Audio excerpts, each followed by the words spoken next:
Hello, everybody, and welcome to this week's episode of the LeanTossup Politics Podcast. It's been a while since we've been here. We've been really busy with stuff. I've been trying to finish up my thesis, but I'm getting to the point where my thesis is basically done now. So we're hopefully going to be able to do a lot more of these pretty soon. Today we actually have a very special guest here. You could see him to my far left, Chaz Nuttycombe, Virginia expert. He also runs the website CN Analysis.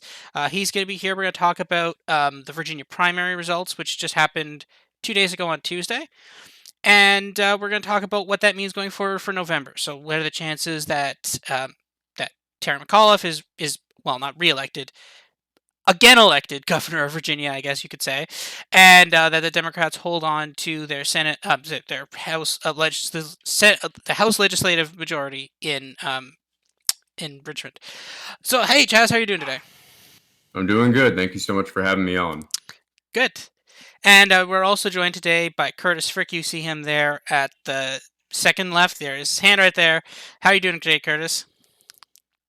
I'm alive as one can be.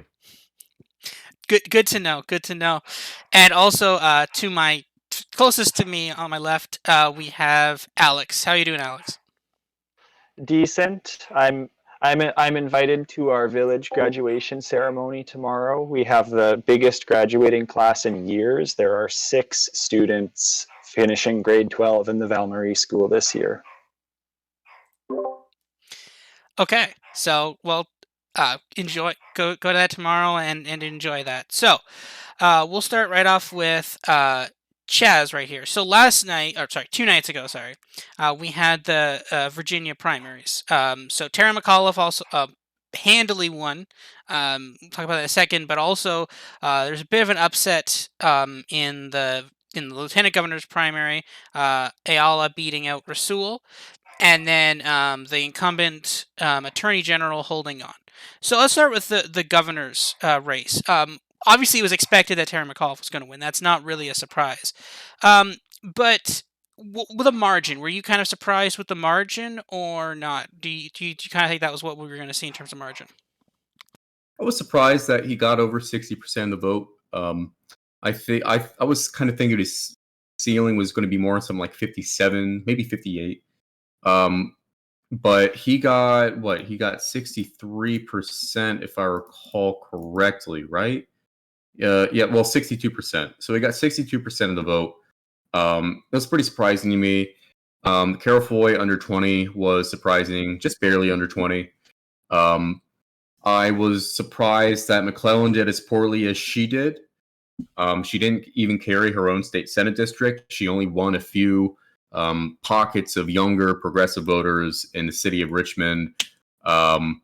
And Carol Foy didn't carry her own House district. She narrowly lost it, her old House district, in her gubernatorial bid, which I was surprised by. I thought they would both carry him. So I underestimated McAuliffe a little bit, but I pretty much called this race a month before the primary. I said this is a done race, solid McAuliffe, when nobody dropped out to try and unite behind a single candidate, take out Terry. I think if there was a one-on-one primary, I think it would have been a little bit closer, but Terry would probably still win. I was surprised that he won every single locality in the Commonwealth. I was very surprised every county and independent city. I thought he would lose, some progressive areas like Charlottesville and Harrisonburg, which were his weakest localities. Those are college towns, UVA and JMU. And I thought he would lose Montgomery County, which is Virginia Tech. And a few other areas that are just more ideologically progressive. But Carol Foy just underperformed so much that Terry won everything. I think that he is still the moderate favorite going into the general election against Glenn Youngkin. There was a poll by the Youngkin campaign that came out that had Terry up 2 points. It's an internal Republican poll, so I'm leaning toward thinking Terry's going to win by more than that. I think right now, if you were to say what's his floor, what's his ceiling, I would say somewhere between 4 for the floor and then 8 for the ceiling. So not winning by as much as Democrats won by in 2017. Ralph Northam won by nearly 9 points. But still, I think Democrats are going to win and hold the governor's mansion. Yeah, that's a good point, right? We actually just got that poll a couple hours ago. Curtis obviously tweeted that poll through Polling USA, and again, it is Republican internal, and Republicans having themselves down two is not the greatest sign. Again, there's that famous election Twitter joke that I can't remember what her name was from the Virginia 10th in 2018. Her own internal had her up 10. Comstock, Barbara Comstock. Comstock's internal had her up one. So it's not a greatest sign when you're down within your own internal. So that's kind of an interesting point. I want to hit on that too. So you think the floor for McAuliffe is kind of like a 4-point win, and like the ceiling is kind of 8. So you kind of that's still a relatively narrow range, even for a state that Biden won by 10. With a pretty, I mean, he is still popular, right? I mean, the poll did cast some doubt on his popularity, and again, it is an internal. So I'd love to see I'd love to see another poll getting some sort of popularity numbers from McAuliffe. But still, though, that's a really kind of narrow thing. What's kind of leaning towards you on that? Is it because we're looking at an environment where the Democrats it is a midterm environment, right? The Democrats do occupy the White House, right? So you're probably looking at a worse environment for Democrats. Is that what you're basing that analysis on, or is it the fact that you think that naturally? I mean, and this has occurred in a lot of Virginia races, that generally Democrats tend to underperform down ballot than they do the top line. So you're expecting kind of more residual Republican strength in some of the local like down ballot races in Virginia. Yeah, both. The answer is both. Yeah, absolutely. Democrats hold the White House, and ever since Virginia has been a two-party state, we used to be pretty much a one-party state before the 60s, where it was just Democrats controlled everything, the Bird machine. There is no, we were a one-party Commonwealth. And ever since then, usually the party that is in power in the White House um, for many years since the 1970s, the party in the White House would lose the Virginia governor mansion the following year. Now, I still think that Democrats are favored, but still, usually, look at Terry McAuliffe's win in 2013. It was by less than what Obama won in 2012, for example. Now, Virginia's gotten a lot bluer since then, of course. I think Terry McAuliffe is going to do better than he did in 2013 at this moment. But yeah, given that, there's no Trump tailwind to ride, we already saw a drop in turnout in this primary. I will say that it's not as bad as I thought, especially not as bad as I thought with everything I was hearing during the election day talking about turnout. So turnout was about 8%. That's down 2% from the 2017 primary. But you also have to throw probably a few thousand voters who are here in our primaries in Virginia. We don't have party registration. We have open primaries. So that means anybody, regardless of who you affiliate with your party, can vote in whatever primary you want. So there are probably a few thousand Republican voters who are in this. So maybe a little bit lower in terms of the actual Democrats who came out for this in terms of the turnout percentage. And you can actually see on the map where, there are some Republican voters who came out to, try and screw with the other party in Southwest Virginia, where Lee Carter and Fairfax won some precincts. Very few votes, though. But regardless, I think that Democrats are going to win everything right now. People, for some reason, think I think that Republicans are going to win. That's not the case at all. They have an uphill battle. They have a very incompetent state party. The Virginia GOP is very weak. But I do think we're going to see some rightward swings, albeit not, moderate size at the most, in the best case scenario for the Republicans. And I think they'll come up short in everything. If they do run close. But I think Democrats are pretty well positioned in the general right now.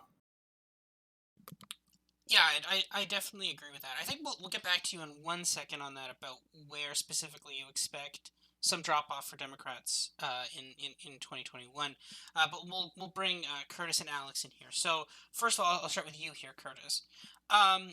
What do you expect this race to look like? Do you agree with Chaz's analysis, or do you lean more towards, I'd say, the conventional wisdom that in a midterm, when you have a Democratic president, and like, I mean, again, and Chaz talked about this too. And the thing is, Terry McAuliffe, surprisingly enough, was one of the first ones to break this streak, right? That generally the party in power in Washington lost the Virginia governorship, and Terry McAuliffe in 2013, Obama was still in power, right? So he was actually one of the first people in a long time to break that cycle. Now, to be fair, also was for the Democrats. But do you kind of think this is this is like fringe competitive for Republicans, or do you think they're right in the thick of this?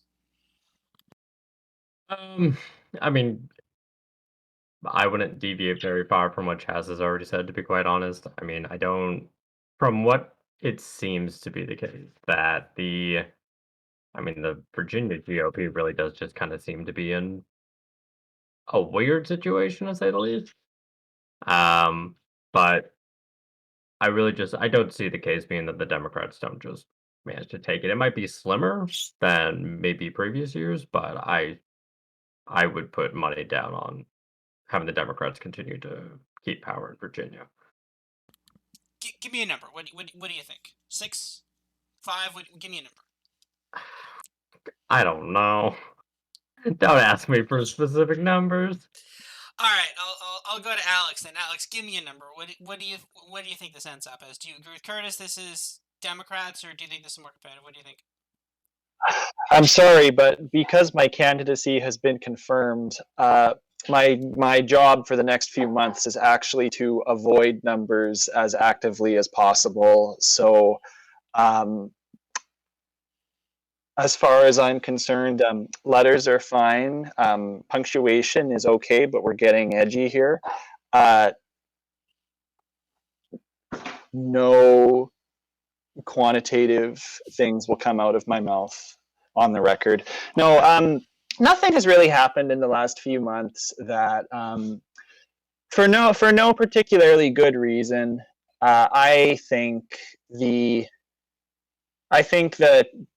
turnout dynamic is changing in the U.S., and there is some reason to believe that this won't be a traditional midterm environment.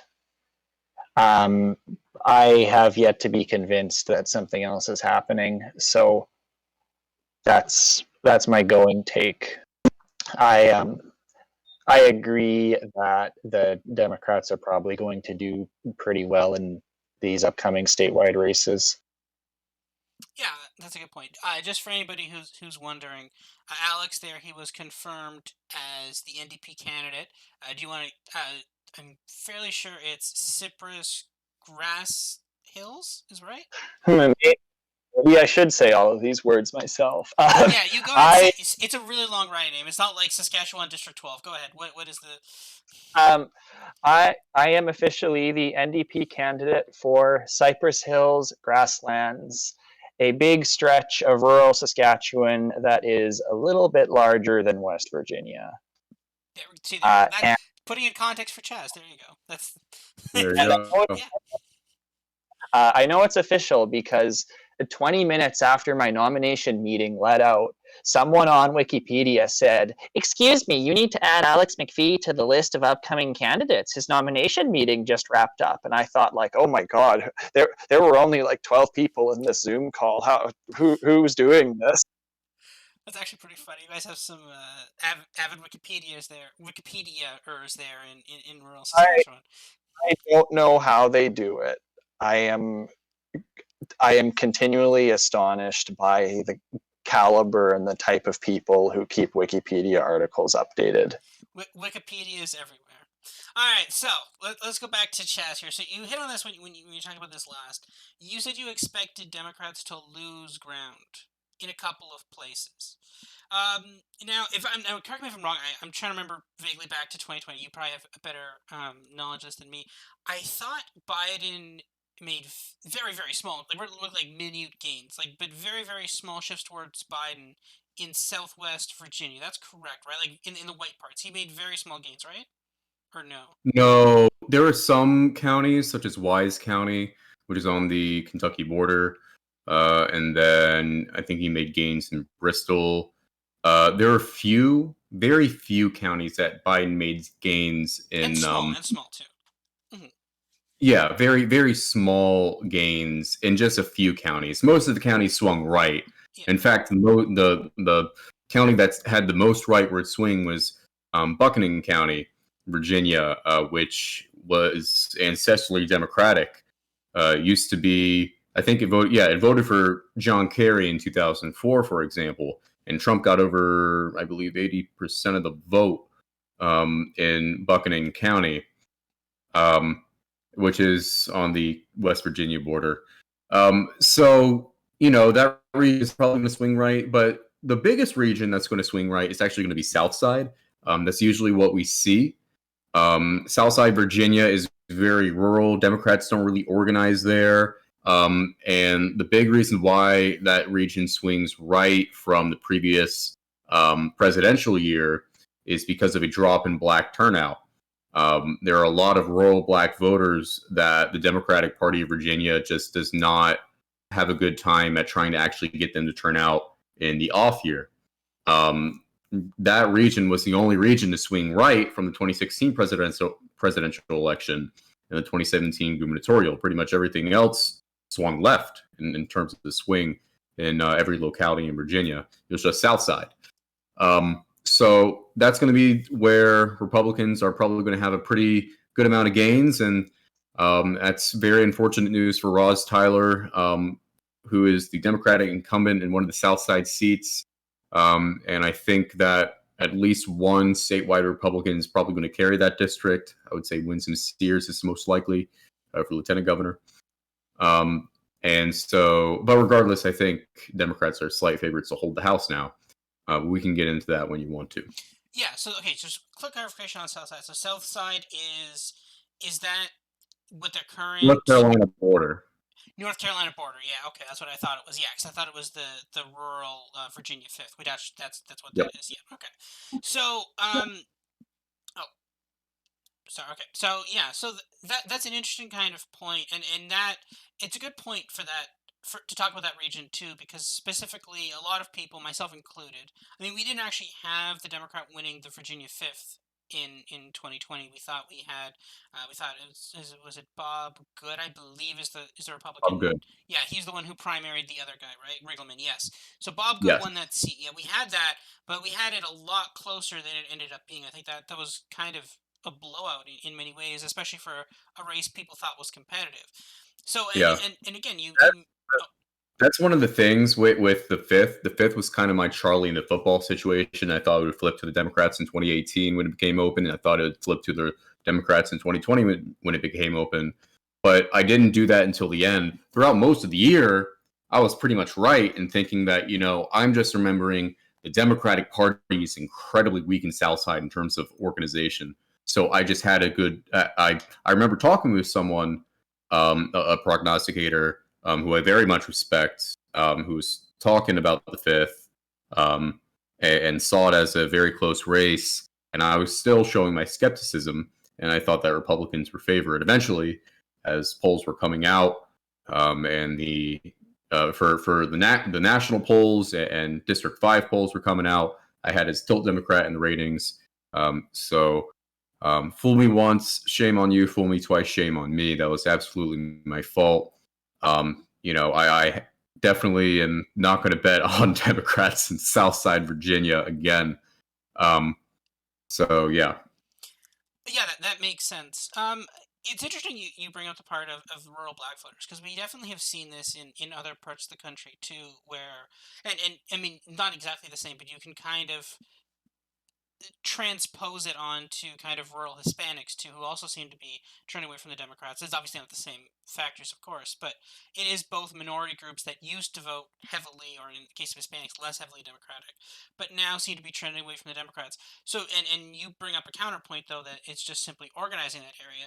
Do you think it's more organizing in Southside that's the problem for the Democrats, are just not getting those rural black voters to the polls, or do you think it's the fact that we are starting to see shifts away from the Democrats, even with some minorities, particularly more rural minorities, but even a little bit in kind of urban and suburban, well, more urban minorities than suburban minorities, but still that we're seeing some trends away. What do you think about that? So, well, the reason why I'm talking about organization and turnout specifically is comparing. We were talking about the 2020 presidential to the 2021 gubernatorial. That's the reason I was talking about turnout, because turnout's going to be a lot lower than it was in the presidential. It's not going to even get to 50% in the off year, whereas I think we were near 80%, if I recall correctly, in turnout for the presidential here in Virginia. If I recall correctly, I don't know exactly for sure, but it'll be a lot lower. And usually South Side is where we see the biggest drop, and that is why there's usually a pretty good swing to the Republicans in that region. But yeah, they don't really have great organizing skills. Southside was a great region that for the Democrats in 2012, thanks to Barack Obama. His campaign really focused a lot on rural black voters. But in general, the Southside region is getting wider as a whole. There's been population loss, and you can see the black population decreasing in a lot of these localities. So, yeah, I mean, Southside, there still be, of course, some majority black counties in Southside that Democrats will win, but I think there's going to be some counties in Southside that Joe Biden won by double digits. I'm thinking more in the eastern part of Southside that could very well be single digits. Hell, Glenn Youngkin may even flip one of these said majority black counties, and we're talking majority black, we're talking in the total population. I'm thinking Surrey County, which voted for Biden by single digits. Youngkin may actually be able to flip that if the black turnout is low enough that he's coming very close to winning the Virginia governor. But regardless, that is a region that Democrats have struggled in throughout the 2010s and haven't really done much to try and fix that. They've really focused on their gains in the suburbs, which is smart geographically speaking, especially for the House majority, and really as a whole. But yeah, when it comes to trying to get rural black voters out, it's always been a weakness for them. And let me, say that the Virginia Democratic Party is still very competent. That's just their Achilles heel. But even then, I still think they're favored in everything. No, 100%, right? I mean, we can make the argument that the Virginia Democratic Party may not be great at juicing out rural black turnout, but at the same time, if you're running a machine that's so efficient up there in Fairfax, in Northern Virginia, and you're just churning out those voters and constantly flipping new ground there, then it doesn't matter if you're missing a couple of rural black voters. But again, from the way you're making it sound, though, you're making it sound as though this is any sort of issue in those majority black counties in rural Virginia is completely an issue with turnout, and it's not an This issue year's of turnout. This year, yeah. this year's turnout. But even then, but going back to 2020 then. So this year, I mean, obviously fine. It's a low turnout environment. That's fine. But even going back to 2020, so you don't think that this is an issue with those voters switching parties. You think this is exclusively turnout. I think turnout is one of them in general in Southside, but I will say that I do think that Donald Trump did pick up some black support in Southside. I would say that's likely. I don't think that the swings in Southside that we saw are just because of population loss in 4 years. So in general, the region is trending rightward, but again, we're talking about Virginia governor in terms of which region is going to have one of the bigger rightward swings and definite rightward swings. It's going to be South Side because of turnout. When you're talking about trying to turn out all of those voters that came out in 2020 presidential. So yeah. Okay, that's a good point on that too, and I think one of the interesting tests for that, especially, will be, does Young Kim actually get right? Because there is a pretty much, I think there is kind of universal agreement that Trump did flip some black voters from 16 to 20, and he definitely flipped some Hispanics, definitely some Cubans too. But there's definitely agreement that he definitely he flipped some black voters. So the question is Glenn Young Kim, he's going to be able to keep those voters, or are they going to be like, oh, he's just a regular Republican? Like that's a really interesting question and kind of a really good benchmark to look at going forward. Oh, did you have something to say, or?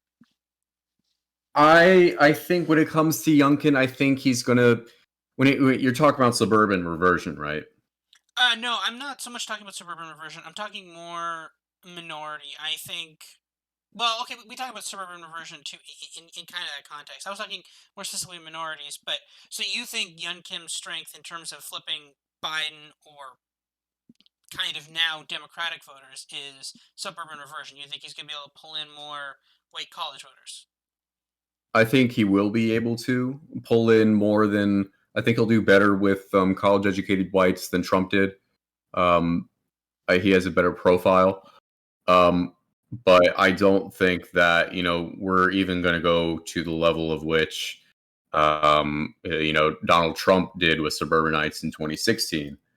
In Virginia, I'm thinking of he still won a good amount of parts of the west end of Henrico, which is it's a diversifying suburb in Richmond, but still it was one area that Hillary Clinton flipped narrowly, and Joe Biden won it handily. When you look at formulas that can allocate the absentees. But I don't think that Glenn Youngkin is. I don't think Glenn Youngkin's going to get like Mitt Romney levels. Nowhere near. In terms of winning suburban voters, he's still going to lose Loudon by double digits. He's still going to lose Prince William by double digits. He's still going to handily lose Fairfax. He's still going to lose Henrico by double digits. He may be able to win Chesterfield. I think he may be able to win it. Chesterfield is the southern suburbs of the Richmond metropolitan area. It barely voted for Northam, while voting for the other Republican candidates for lieutenant governor and attorney general in 2017. But that was the last time that a Republican won Chesterfield, 2017, 4 years ago. But I think Youngkin can win it. He needs to win Chesterfield in order to win statewide. But I think he can flip some narrow counties. Stafford County, which is kind of exurban Northern Virginia. Chesterfield County, which is, we just talked about it. James City County, which is on the eastern part of the lower peninsula, near like Williamsburg and Newport News. Virginia Beach, I think he's definitely going to win Virginia Beach. Not by a huge margin or anything. Chesapeake, he could win Chesapeake. Lynchburg, which I was surprised that Lynchburg voted for Biden. I think he'll win Lynchburg. So he'll flip some of these counties, but these are all counties that, yes, Trump won in 2016, but Trump still lost Virginia.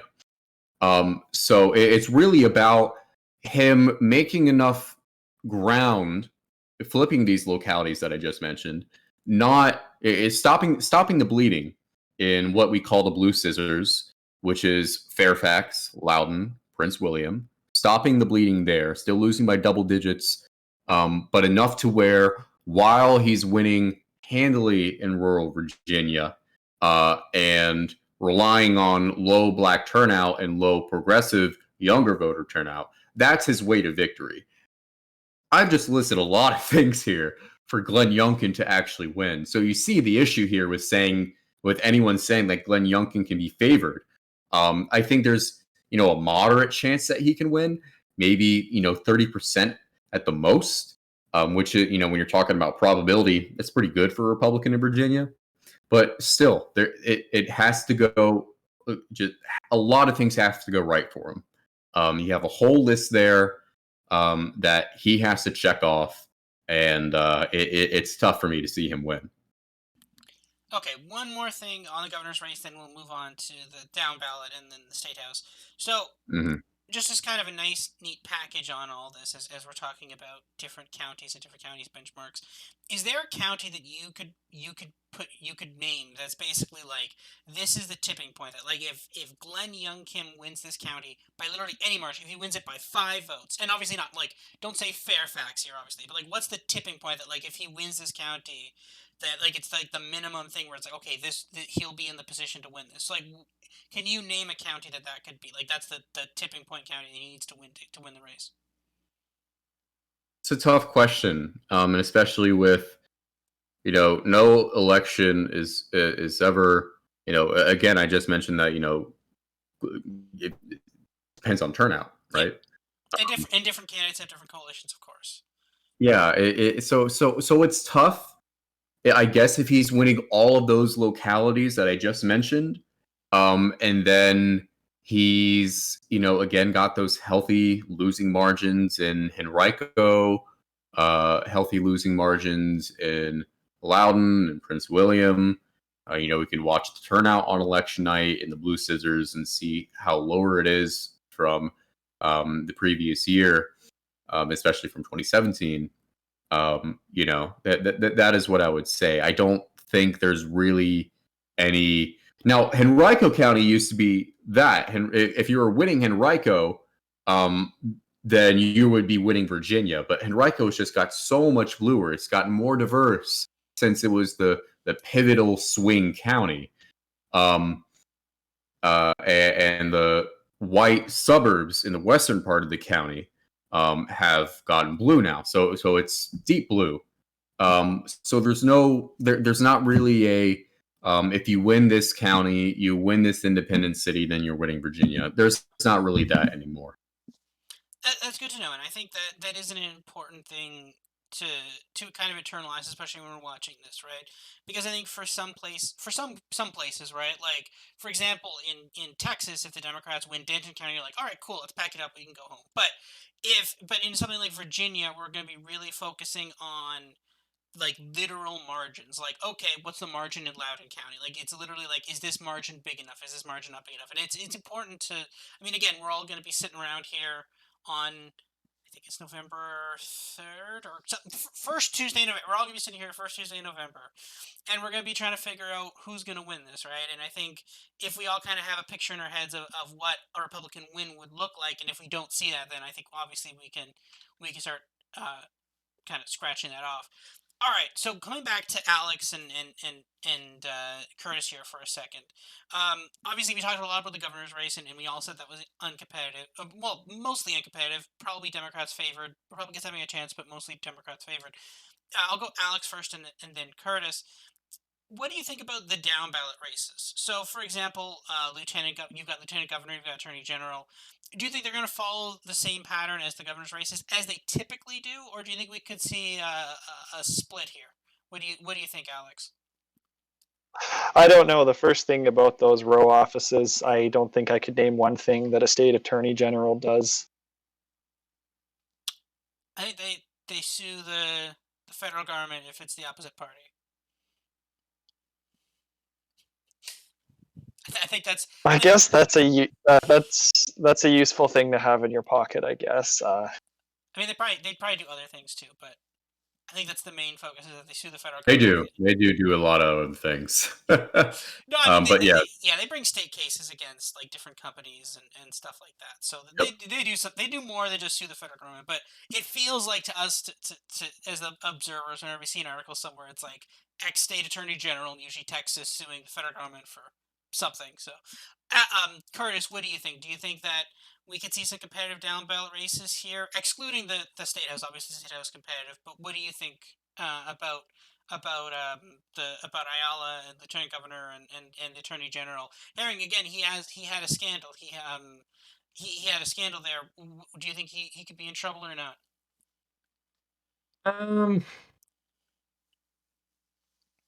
I would venture to argue I think the Democrats. I think it's going to be a similar situation because I said earlier that I think that the governor's race will probably be just a little bit closer than it had been in the previous year. Um, I would not be surprised if maybe the lieutenant governor or the attorney general race was much closer than the governor's race, but I don't know if that's simply just the fact of they tend to be closer, or we're just having a fit every time I go to speak. So what I would say about the down ballot stuff, you're right that the down ballot stuff is going to be closer than governor. Usually, unless there's a lopsided um, uh, ticket, for example, in 2013, the Republicans nominated A.W. Jackson, who was a far right, weird ideologue against Ralph Northam, who's a kind of all shucks kind of guy coming from the Eastern Shore, very moderate. So looking at, for example, 2009, the Governor Bob McDonnell, he won that. He wasn't governor then, but he had the biggest margin, and then Attorney General second, and then Lieutenant Governor third. And then 2005, it was Kane won. Kane won. He's a Democrat. He was winning while the Republicans won Attorney General and Lieutenant Governor. Attorney General had the smallest margin. So basically, what I'm saying here is that we are going to see some ticket splitting. I think the most is probably going to be like 4 points between governor and lieutenant governor. Obviously, there's no incumbent or anyone really with any name recognition running for lieutenant governor. You have a former delegate and a current delegate who's a two-termer, and that former delegate hasn't been in office since the early 2000s. So that one is going to be the most competitive. So really, this year it's going to be McAuliffe has the biggest win, we'll say whatever, what is going to be the best race for Democrats. Okay. McAuliffe will have the best performance. Mark Herring for Attorney General will have the second best performance. He's running for a third term. He's got the incumbency advantage. And then Lieutenant Governor is going to be the tightest statewide race. So that's usually how it goes when it comes to the 3 statewide races we have in Virginia. Unless there's a really lopsided contest, there's not a whole bunch of ticket splitting. So that's interesting you say that Attorney General should actually be the second biggest win for Democrats. Herring had a scandal at the same time that Northam did, correct? Mm-hmm. So, and you don't think that would affect you? You think that incumbency advantage would be much better for him, and that would kind of negate any issue from the scandal, and that would make his race actually even safer than the open lieutenant governor's race. Yeah. Herring, he had a blackface scandal. When he was 19, he wore blackface, and the Democratic primary voters were fine with it. I think Democratic voters will be fine with it in the general. Again, he has a incumbency advantage. He does have a pretty good opponent in Jason Miyares. He's an electoral overperformer in Virginia Beach. So Herring won Virginia Beach in 2017. He's going to lose it this year. I would definitely bet money on that. I don't think the scandal is really going to do much. It's, more than 2 years ago, and this country has a very short attention span. Maybe they'll do some attack ads on it, but I really doubt that. I think that doesn't play well with the Republican base when you're talking about, you can't run these ads talking about, cancel culture, yeah. cancel culture, and then also running ads saying the Attorney General wore blackface when he was 19. We should cancel him. He shouldn't be in office. You can't do both of those. They're conflicting, right? So I don't think they're really going to go for that. I think they're, going to call him a, standard, liberal, out of touch, yada, yada, yada. We'll see what the Miyares campaign does. But yeah, I don't think the scandal is really a factor in the general. Okay. So then one more quick thing before we get down to the Statehouse here. For for the lieutenant governor race, obviously it was between Rasul, who was the favorite, had raised the most money, and also had backing from Elizabeth Warren. He lost out to Ayala in a very West versus East race. East race, like literally a dividing line down the state, very very stark. Um, in terms of that result, were you surprised by that? And does that have any sort? Do you think that has any sort of potential issue going forward for the general election, or do you think Ayala is fine? It doesn't surprise me. The East-West divide doesn't surprise me. When I was kind of looking at, I kind of like made a private map in DRA, and I was thinking, okay, Virginia lieutenant governor for fun. Who do I think is going to win? And I pretty much had Sam winning pretty much everything west of Charlottesville, and if it a little bit, a few counties east of Charlottesville. But Ayala did have a map that was a little bit more westward than I thought it would. And she won Richmond and Hampton Roads, which is what I was expecting. I will say that I was surprised by Andrea McClellan lost from Norfolk City. She's a councilwoman there. She didn't lose it by a whole bunch, but Ayala carried it. So Andrea McClellan underperformed. Sean Perryman underperformed. I thought he would do a little bit better with Hampton Roads voters. But the biggest surprise was Ayala winning Northern Virginia. Now, of course, she does hail from Northern Virginia. She was from Prince William. I expected her to win Prince William, but she won Fairfax and Loudoun, which she does not hail from. Sam had the Washington Post endorsement, which usually that's pretty good for a Democratic primary campaign, especially one that's late decided when you have a lot of, late deciding voters. So I was very surprised by that. And, hats off to Ayala for proving me wrong. This was the first statewide contest in Virginia I've ever gotten wrong since I've been predicting statewide stuff in Virginia since 2017. Late 2017. I didn't do anything for the primaries. I didn't predict primaries. I didn't get into predicting stuff until August of 2017. So it's after. But, hats off to her. She proved me wrong. So that was the thing. I expected Sam to win Loudoun and Fairfax and win the Beltway. So she came a little bit more westward than I thought, and she won all of Northern Virginia pretty much. So I was surprised by that. When it comes to East-West divide, it's also very reminiscent of the 2017 Democratic primary for governor. Tom Perriello was a former congressman from the 5th, which has South Side and Charlottesville and whatnot. And Sam still did win the 5th.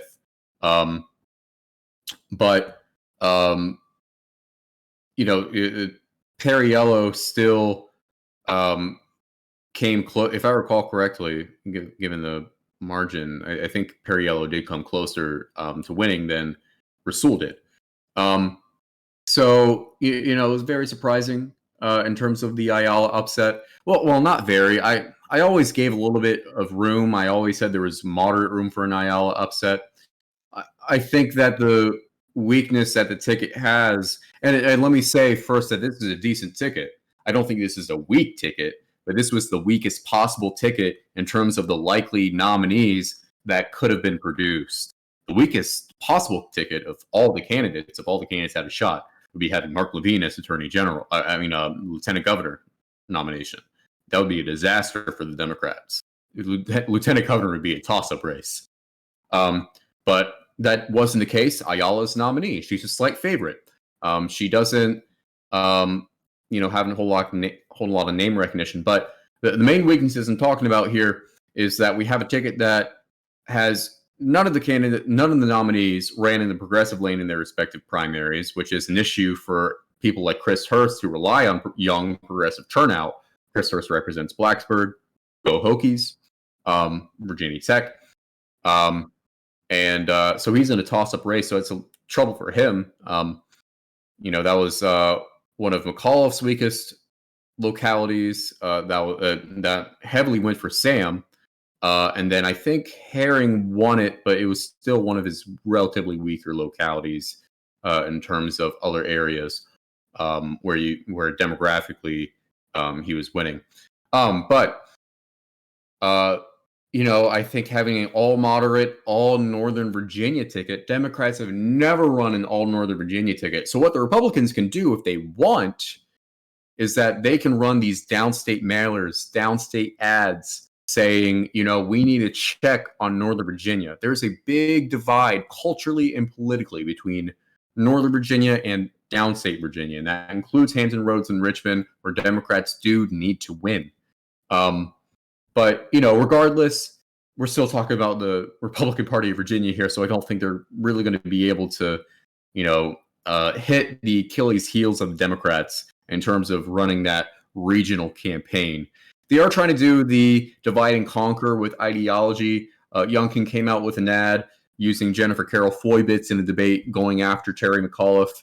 I don't think that's really going to win. I think what the Republicans really need to do is that they run these ads and they run these mailers to downstate.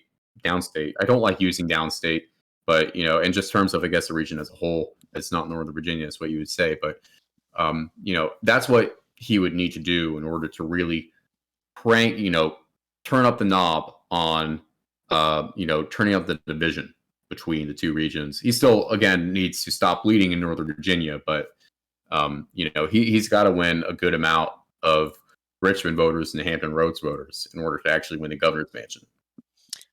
Yeah, that's you hit some important points there. I think the first point that you hit that I want to talk about briefly is the newspaper endorsement, right? Rasul had Washington Post, and you expected him to do well in the suburbs, and that's a very fair assumption. That's not a crazy assumption. I would have expected the same, but then he just didn't.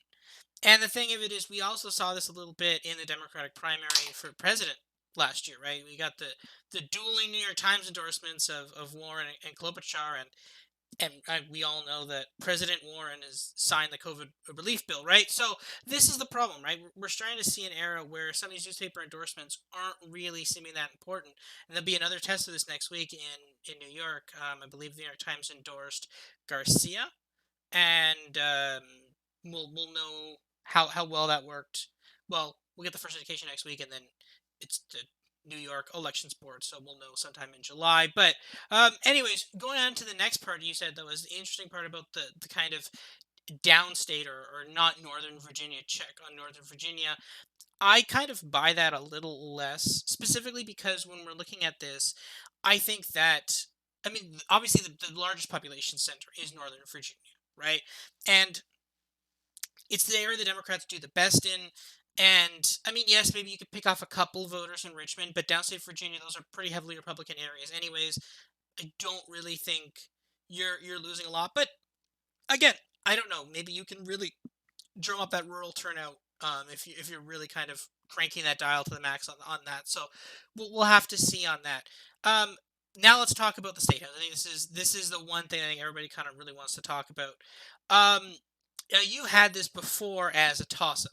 Dead toss-up, and then based on the results for some of the primaries that you saw, I believe you've now changed it to tilt Democratic. What's your top line on that? Is it 51D? Well, what's the top 50, line? So we have Democrats favored in 52 states. 52 seats. At least slight favorites in 52. Percentage-wise, they're at about 55%. In terms of holding the House of Delegates. The reason why the House is now tilted Democratic is because we made 3 rating changes. Number one is House District 31, Elizabeth Guzman, who ran for lieutenant governor, still on the ballot, but dropped out to run for her delegate seat. She won her primary, and she has the incumbency advantage. She's a great incumbent, and the Republican campaign isn't really nowhere near as strong as her challenger in 2019. She had a great challenger in 2019, Jordan Gray, I think was his name. So we moved that seat from lean Democratic to likely Democratic. House District 50, that was Lee Carter's seat. Lee Carter, and I will say I got that primary wrong. I thought Lee Carter was favored. Shout out to the Michelle Montanato campaign. If you're listening, you proved me wrong. I overestimated Lee Carter this time, but I underestimated him in 2017. So shout out to them. Good work on your win. You proved me wrong. I thought Carter's going to win. Carter was a notorious underperformer when you talk about looking at the top of the ticket or just the top of the ticket performances in Manassas. The Manassas area, and his entire seat compared to how Carter does. He won by, I think, 7 points in 2019, whereas this was a district that Biden won by over 20 last year. So now that Carter's gone, this should be an easier hold for Democrats. We moved it from likely Democrat to very likely Democrat. The Republican campaign isn't really doing much here. This could be on its way to solid Democratic territory, depending on how the election shapes up. We'll see, but we are keeping a very, very small chance for the Republicans to win the seat. The last pick was House District 83. This moved 2 ratings leftward from tilt Republican to tilt Democrat. Now, the reason this is because Chris Stolle lost the Republican primary in House District 83. Chris Stolle was a former incumbent who lost by less than 50 votes in 2019 to Nancy Guy, the Democrat. And so Stolle lost the primary to a more rightward challenger who does not have the financial prowess, who does not have the name recognition Stolle does. I don't even think he thought he would win, to be quite frank with you.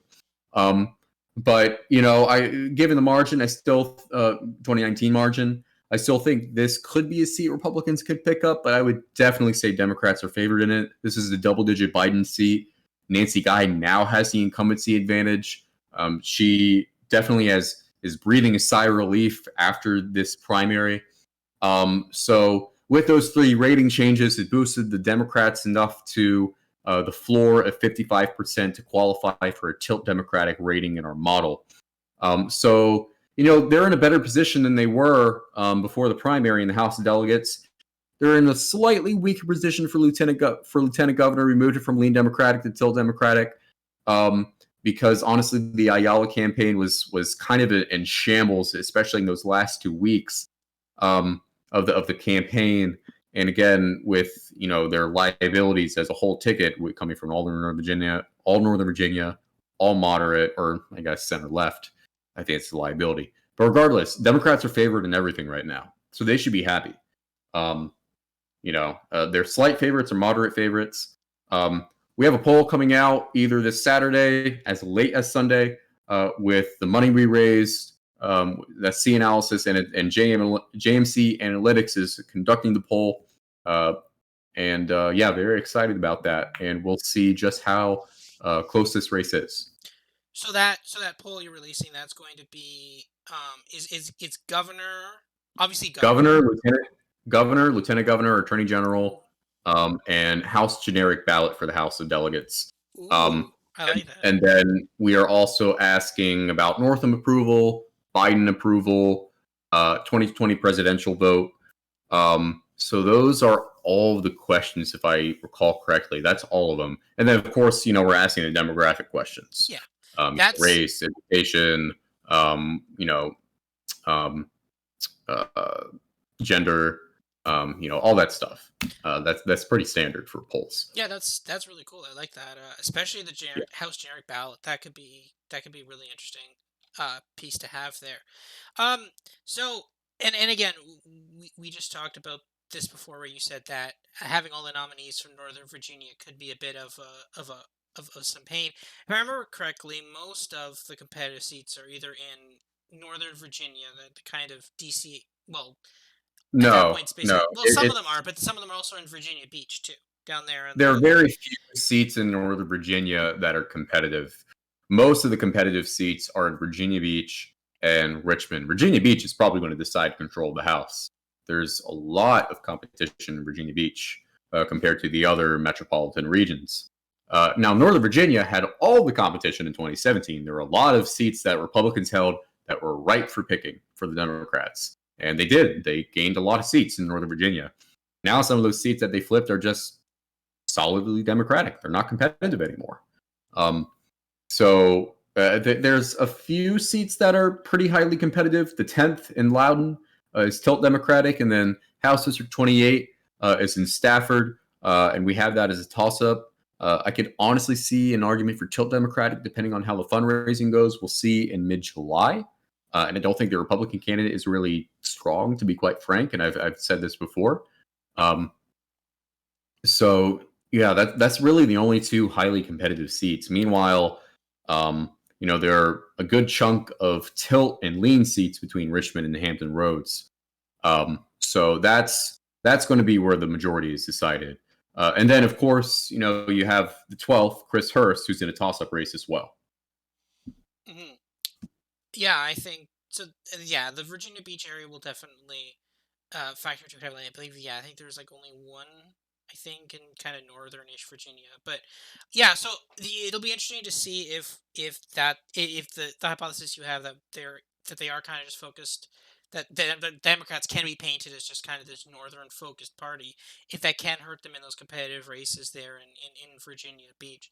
Um, so overall, I mean, obviously, again, we're sitting here and you have your ratings.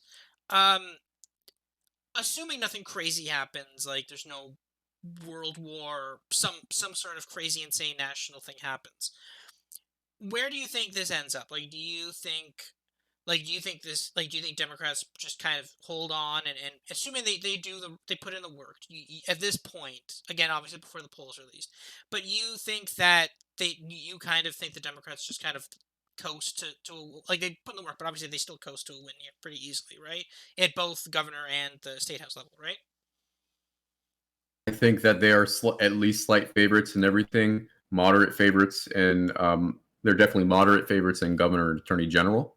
I can see why some people would think the race is likely Democratic. I can definitely see an argument for it. But given how these things usually go with swings toward the party out of power in the White House, and especially with a ticket with two Achilles heels, and the drop in turnout in the Democratic primary, I would go with leans Democratic for attorney general and governor, and then tilt Democratic for lieutenant governor and the House of Delegates. But regardless, I think Democrats are going to hold on to everything right now. I think that I think you're definitely looking at a race within 5 points for lieutenant governor. I think that attorney general could be within 5 points, but I would say Mark Herring probably wins at 5. But it could be closer than that. I think the biggest possible win that one of these statewide Democrats can get would be 8 points. Northam won by 9. And still, if they're winning by 8, if Terry McAuliffe's winning by 8, that's a great result for him. And that's what I've always said is that, I still think Democrats are favored in everything, but I think we're going to see some rightward shifts. I think the Republicans will pick up a seat or two in the House. We'll see if that prediction stays. Our forecast has gotten better for Democrats all throughout the year. For the past 6 months, the odds of the Democrats holding the House have improved. And they're better positioned than they were in the primary, before the primary, I should say. So I think they hold on to everything. I think it'll be closer than 2017. I think even Democratic operatives in Virginia think it's going to be closer than 2017. And just based on all the evidence I've seen, we're looking at a race that's going to be at least slightly closer than then. But still, even if it is just slightly closer than 2017, that's still a massive win for the Democrats. So we'll see what the final predictions are in November. But right now, I think Democrats are going to win everything. Okay, and then just one last question here before we wrap up. When you're looking at when you're making these changes to the ratings, obviously, and again for our viewers and anybody watching this, what do you think is kind of like the single biggest factor in when you're shifting these scales either towards the Democrats or away from the Democrats? Is it like obviously there's lots of things that go into the ratings, right? It's not one thing. Like obviously if one like House district candidate like on the Republican side massively outraces a Democrat, okay, fine, maybe that one's doing better. But it's just kind of a general brush here. Is it when you see Biden approval ratings nationally, when you see governor polling, when you see even generic ballot Democrat polling? What's kind of the thing that's indicating to you whether or not you need to be moving the rating one way or the other? So, I mean, there's several things. Fundraising is one. I will say that we are, compared to our 2020 ratings, we are relying less on, or I should say that we are not looking at fundraising much late. It can have a good impact in a rating earlier. When it comes to money that's coming into the fall, not that much. Early money is more important. You have to build a campaign. You have to go. You can't just build a campaign last minute and win. And I think that is going to be one of the cases that Democrats are going to learn here in one of these seats I'm thinking of. That otherwise, if they had gotten in early, I think they could have a really good shot in. I'm thinking the House is 66 here. That's Kirk Cox's seat. But so fundraising is one. Polling is definitely one. Again, I'm not weighing polling as much as I did in 2020 after, the catastrophe that was polling in 2020 in the USA. Obvious reasons, yes. Yeah. Well, I think one of the reasons David Shore has talked about this is that, the data showed that white liberals were answering the phones more with lockdowns and whatnot than conservative leaning voters who were out and about, not really complying with lockdown orders. So I think that was a big reason for the misses.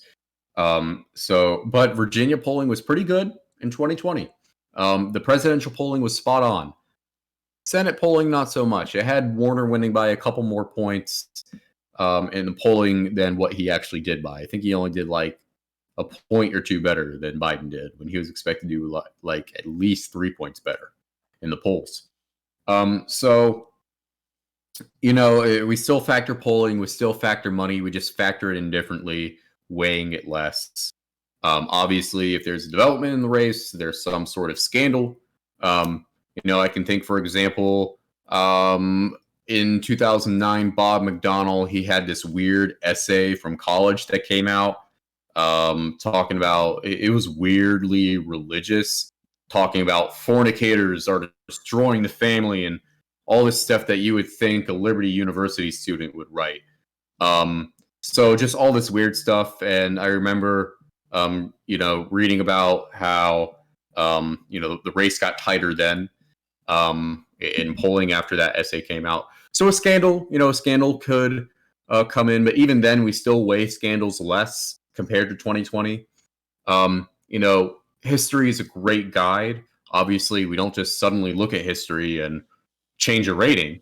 That's just what happens when we do the foundational rating, which was lean Democrat for the governor's race. So, there's nothing new I can learn about Virginia that can change a rating suddenly. But yeah, so polling, money, scandal, stuff like that can change a rating. But it all depends on when.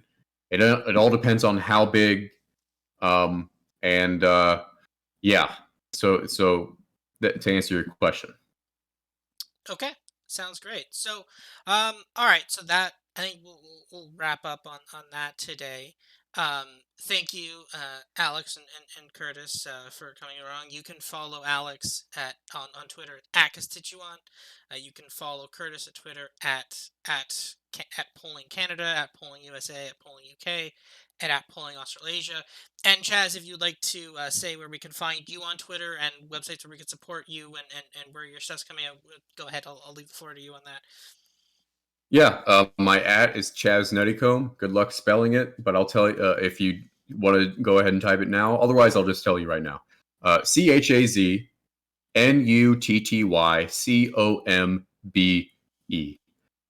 That's my Twitter handle. You can also follow C Analysis, which is our site. We have a great team that focuses on Virginia politics and Virginia elections, and more importantly, state legislative elections throughout the country. That's CNALYSIS. C Analysis. You can go to canalysis.com. You can go to our Twitter handle, whatever. We're on Facebook as well and Instagram if you look us up. Yeah.